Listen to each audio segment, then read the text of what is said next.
भगवान का ही तो सारा वैभव है। अगर आप ईमानदारी से भगवान का भजन करोगे तो जिन्होंने एक सेकंड में अनंत ब्रह्मांड बना दिए वो हमारे लिए सुख की व्यवस्था क्यों नहीं कर देंगे। ये सब भगवान से ही जुड़ने से तो है। अगर हम भगवान के ना हो तो थोड़ा सोच लो, हमारे पूरे परिकर में शासन है, चाहे बच्चा हो चाहे बच्ची हो, बिल्कुल धर्म से चलो, ऐसे किसी से मत कर देना। ऐसे रख देता है तो बाबा जी हैं, भिक्षुक है।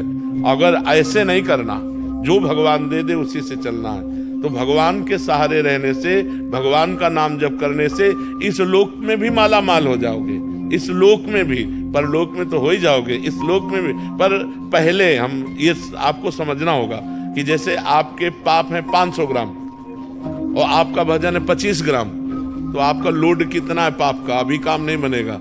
जब 500 क्रॉस कर जाओगे तब माला माल हो जाओगे।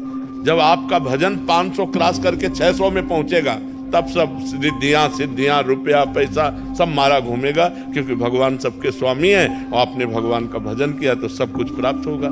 इसलिए चिंता नहीं करना चाहिए, भगवान का चिंतन करना चाहिए। महाराज जी एक तरफ तो कामना करनी पड़ती है फिर भी पूरी नहीं हो रही। महाराज जी हम आपके आश्रित जन है, हमने तो ना चाह की, बट हमें इतना भरोसा कि महाराज जी आपके आश्रय में है, प्रभु के आश्रय में। इसमें क्या है कि हम लोग भगवान को पूर्ण जब समर्पित हैं तो जैसे माँ को चिंता होती कि बच्चे को बाल भोग करवाना है, बच्चे को राजभोग कराना है, चल अब खेलना बंद कर, बाल भोग कर, राजभोग कर, ऐसे भगवान हमारी व्यवस्था करते हैं। हम कामना नहीं करते पर वो भगवान व्यवस्था करते हैं आगे से आगे।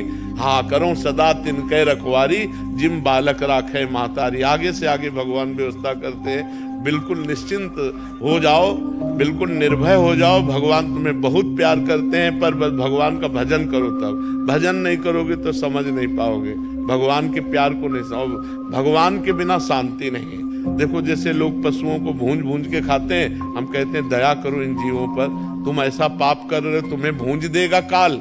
आप शराब मत पियो, बहन बेटियों की तरफ गंदी बातें मत करो, नाम जप करो, परोपकार करो, अभी आनंद आने लगेगा।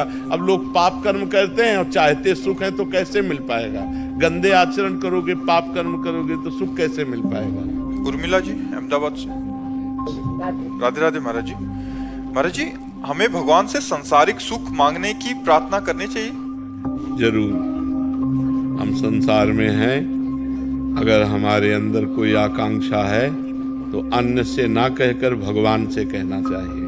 भगवान ने 4 प्रकार के भक्त बताए हैं, आर्त, अर्थार्थी, जिज्ञासु और ज्ञानी।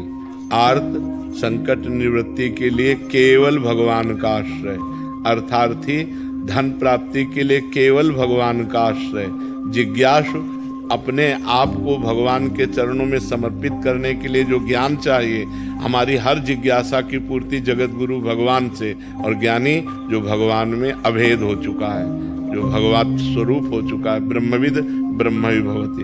तो हमारे शास्त्र आज्ञा करते हैं कि अगर हमें अर्थ की प्राप्ति चाहिए तो केवल भगवान से चाहिए।